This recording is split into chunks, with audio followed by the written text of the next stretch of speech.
Antum harus sadar waktu antum berpuasa, sejak subuh argo pahala antum berjalan. Oleh karena sampai ada istilah tidurnya orang berpuasa juga berpahala. Itu bukan hadis Nabi sallallahu alaihi wasallam, tetapi benar karena selama dia dalam kondisi puasa, bukan kita disuruh tidur, enggak. Tapi seandainya dia letih, dia tidur, argo pahala tetap jalan. Kenapa? Dia dalam kondisi apa? Berpuasa. Jadi sejak subuh dia sudah berpuasa, argo pahala jalan sampai maghrib. Makanya Nabi menyuruh kita menjaga kondisi ini. Kata Nabi sallallahu alaihi wasallam, "As-saumu junnatun." Sungguhnya puasa itu adalah perisai. Fa idza kana yaumu siyami ahadikum. Kalau salah seorang kalian sedang berpuasa, fala yarfus, jangan dia berkata-kata kotor, berkata-kata keji. Wala yajhal, jangan melakukan kegiatan-kegiatan yang tidak benar. Wala yaskhab, jangan teriak-teriak. Nabi larang karena kita sedang dalam kondisi apa? Puasa. Dan ini mirip seperti seorang tatkala sedang ihram, maka dia harus jaga kondisinya karena argo pahala sedang jalan. Sama seperti orang berpuasa. Sejak dia azan subuh sampai azan maghrib, argo pahala jalan karena dia sedang berpuasa. Kata Nabi, jangan berkata-kata kotor, jangan teriak-teriak. Tidak boleh, berarti kita tidak boleh teriak-teriak sana, teriak sini. Ya, tidak boleh. Bahkan kata Nabi, wa in sabbahu ahadun au qatalahu falyaqul inni imru'un shaim. Kalau ada orang mencaci maki dia, jangan balas. Kalau ada orang mengajak dia berantem, jangan apa? Balas. Katakanlah saya sedang berpuasa. Agar orang itu jangan cari gara. Ya akhi, saya sedang berpuasa. Ya. Antum jangan manas-manasin saya. Ya. Saya sedang apa? Puasa. Jangan balas, jangan kita terpancing. Jangan bilang, saya lagi puasa, nanti pada maghrib kalau mau, pada maghrib. Di lapangan, saya tunggu kau sana. Sekarang jangan dulu. Enggak, jangan gitu. Gitu jangan diladeni. Karena kalau kita terpancing mengurangi pahala kita. Makanya hati-hati antum kalau di media sosial terpancing kemudian emosi maki, bahaya. Ente sudah puasa dulu, puasa medsos ya. Kalau bisa jangan sampai pahala antum berkurang. Ya, kita harus menjaga diri kita. Makanya kata Jabir bin Abdullah, ya, beliau berkata, fa idza sumta, kalau kau berpuasa, falyasum sam'uka wa basaruka wa lisanuka minal kadhib wal maharim.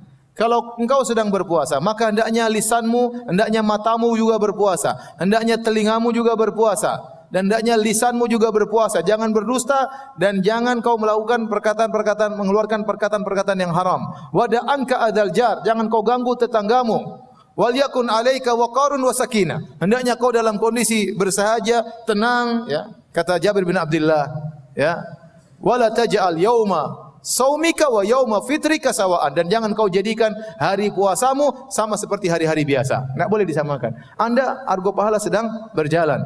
Maka jaga hari-hari puasa kita dengan menjaga akhlak, menjaga pandangan, menjaga pendengaran. Ya. Di sana ada dosa-dosa yang para ulama menaskan bahwasanya itu membatalkan pahala puasa. Contohnya dusta, contohnya ghibah. Kata Nabi sallallahu alaihi wasallam, "Rubba sha'imin laisa lahu min siyami ilal ju' wal atash." Betapa banyak orang yang berpuasa, dia tidak mendapatkan dari pahala puasanya kecuali lapar dan dahaga. Wa rubba qa'imin laisa lahu min qiyamihi illa sahar wa ta'ab. Betapa banyak orang yang salat malam, salat tarawih, dia tidak mendapatkan dari salat malamnya kecuali hanya begadang dan keletihan. Ini sabda Nabi sallallahu alaihi wasallam. Dalam Sahih Al-Bukhari kata Nabi sallallahu alaihi wasallam, "Man lam yada' al-qaula az-zur wal jahla wal amala bihi, falaysa lillahi hajatun fi ayyada ta'amahu wa syarabahu." Barang siapa yang tidak bisa meninggalkan perkataan dusta tatkala sedang berpuasa, Allah tidak butuh dengan lapar dan dahaganya. Ini kata para ulama, siapa yang dusta, batal puasanya, batal pahalanya. Puasanya sah tapi pahalanya enggak ada.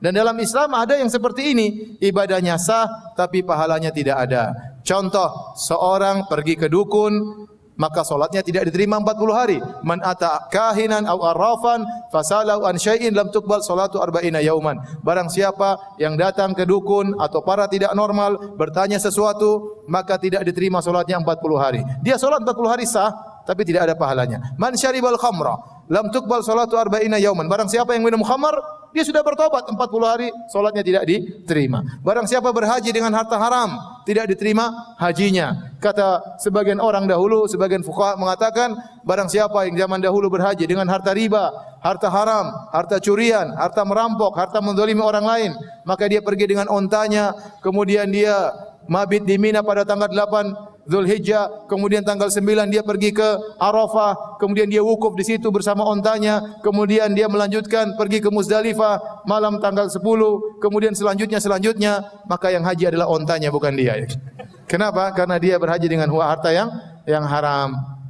Dia berhaji dengan harta yang haram. Oleh karenanya bisa jadi seorang berpuasa tidak ada pahalanya. Meskipun sah, kita tidak bilang kamu harus ganti puasamu, tidak ada qadha, tapi pahalanya tidak ada. Di antaranya kalau dia berdusta. Hati-hati antum sekarang di zaman fitnah, zaman medsos, jangan berdusta dan jangan ikut menyebarkan berita dusta. Jangan ikut menyebarkan berita dusta. Saya pernah ngisi suatu pengajian di suatu stasiun televisi, ya, di titik-titik TV, pokoknya adalah. Saya ngisi di mereka pegawai, bukan di live, bukan, tapi pegawai-pegawainya. Dan saya sampai pada hadis ini, saya bilang orang yang berdusta pahala puasanya enggak ada. Maka salah seorang pegawai bertanya di hadapan mereka rame-rame, "Ustaz, kami di bulan Ramadan disuruh bikin berita dusta oleh direksi." Bayangkan. Kami disuruh bikin berita dusta oleh direksi. Yang tidak diterima pahala puasanya direksi atau kami juga. Saya bilang semuanya. Gimana direksi yang suruh ente kerjain? Tidak boleh. Ente tahu berita dusta, ente jangan sebarin. Sudah saya sampaikan hadis bagaimana Nabi melihat seorang disiksa di alam barzakh sampai hari kiamat, tentang seorang kadzab yang bibirnya dirobek, mulutnya dirobek sampai hari kiamat. Ditanya, Nabi bertanya, siapa ini? Kata Jibril, kadzabun yakdzibu bikadzbah fatuhmalu anhu hatta tablughal afaq. Seorang yang berdusta dengan satu dusta, maka di-share dari dia sampai menyampai penjuru dunia, maka disiksa sampai hari kiamat. Sekarang antum kalau mau dusta gampang, ente bikin berita dusta, enter, sudah tersebar kemana-mana, puasa ente tidak ada pahalanya sama sekali. Di antara dosa yang dinaskan oleh para ulama membatalkan pahala puasa adalah ghibah. Ini hati-hati. Ini masa-masa ghibah ya. Zaman-zaman ghibah sekarang ini. Oleh karena kita hati-hati, jangan kita spekulasi dengan pahala puasa kita. Sudah enggak usah ghibah. Kalau Anda ternyata dalam grup ada grup ghibah, Anda left. Anda bilang, para bapak-bapak yang terhormat, saya mau left. Sampai ketemu habis Ramadan. Udah, ente daripada ente datang masuk dalam majelis ghibah, ente tidak bisa menegur, ente di situ ikut melihat ghibah, ente tidak bisa mengingkari, penting ente keluar. Dan ini terutama ibu-ibu karena bahaya, ghibah paling banyak di ibu-ibu. Ngerumpi paling banyak di ibu. Kalau bapak-bapak biasanya tidak ya. Biasanya kalau bahasanya tentang poligami, bukan tentang ghibah. Ibu-ibu, ya ini bahaya. Masalah ghibah ini hati-hati. Karena ini bisa membatalkan pahala puasa. Adapun Ibnu Hazm Al-Andalusi dalam kitabnya Al-Muhalla, dia berkata, siapa bermaksiat puasanya batal, bukan cuma pahalanya, puasanya batal. Harus diqadha. Ini pendapat Ibnu Hazm. Tapi pendapat tidak kuat. Yang benar puasanya tetap sah, tetapi pahalanya yang apa? Yang batal. Oleh karenanya tadi kita ingat nasihat dari Jabir bin Abdullah, "Idza sumta," kalau kau berpuasa, falyasum sam'uka wa basaruka. Hendaknya pendengaranmu puasa, matamu juga puasa. Dan ikhwan, kita sekarang di zaman yang penuh dengan fitnah, ya. Antum selama di bulan Ramadan jaga pandangan. Kalau bisa tidak usah nonton macam-macam, enggak usah nonton. Kalau bisa enggak usah nonton berita, enggak usah nonton. Karena ente nonton berita, yang bawa berita cewek. Cewek cantik, pakaiannya seksi. Dia tidak tahu bulan Ramadan. Dia tidak peduli ya. Ya. Apalagi saya pernah menonton zaman dulu ada seorang artis ditanya, "Mbak, kenapa berpenampilan gini-gini?" Kata dia, "Saya niatnya menyenangkan orang." Repot.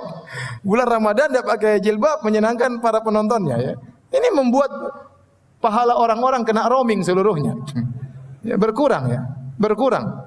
Kalau kita melakukan maksiat, pahala kita berkurang. Makanya ada teman saya pernah cerita, "Ustaz, saya pernah umrah, habis umrah travel bawa ke Mesir, kemudian kita nonton tarian perut di Mesir." Saya bilang, ente pahala umrah, ente kena roaming. Harusnya kalau ente mau nonton dulu tali perut, baru ente bertobat kepada Allah. Kalau memang ente harus bermaksiat. Tapi kalau ente habis umrah kemudian sudah berbagai macam pahala, terus ente nonton tali perut, kena roaming. Nah kita demikian kalau kita puasa, kita lihat yang macam-macam, kena roaming. Nabi dulu bersabda, "Iyyakum wal julusa fit turuqat." Hati-hatilah kalian jangan duduk di pinggir jalan. Jangan, kenapa? Karena banyak yang kita lihat. Banyak yang kita lihat, banyak yang kita komentari, lihat orang gemuk banget, gibah. Lihat orang kurus banget, gibah. Coba bayangkan. Lihat cewek melotot. Lihat ini norak, kita susah enggak komentar. Makanya jangan duduk di pinggir jalan. Sehingga sebagian sahabat mengatakan, "Ya Rasulullah, kami harus duduk di pinggir jalan." Kata Nabi SAW, kalau kalian harus duduk di pinggir jalan, fa'atu tariqa haqqahu, maka tunaikanlah hak jalan. Apa hak jalan ya Rasulullah? Kata Rasulullah SAW, ghaddul basar, tundukkan pandangan. Tundukkan pandangan. Jaga pendengaran, jaga lisan, jangan komentar, macam-macam, hati-hati. Kita di zaman fitnah, zaman mencela, zaman mencaci, zaman hoaks, zaman berita, tidak tahu kita akan validitasnya, kebenarannya kita enggak tahu. Antum baca berita, antum tahu yang menyebarkan ini siapa, yang buat siapa, sikoh atau tidak, ente enggak pernah tahu. Ini orang salat atau tidak yang bikin berita ini. Ya. Oleh karenanya seorang hati di bulan Ramadan mending jangan macam-macam deh. Kita belum tentu bisa bertemu Ramadan dan belum tentu bisa bertemu Ramadan berikutnya. Oleh karena jaga lisan, jaga pandangan, jaga pendengaran. Kalau bisa grup-grup left dululah.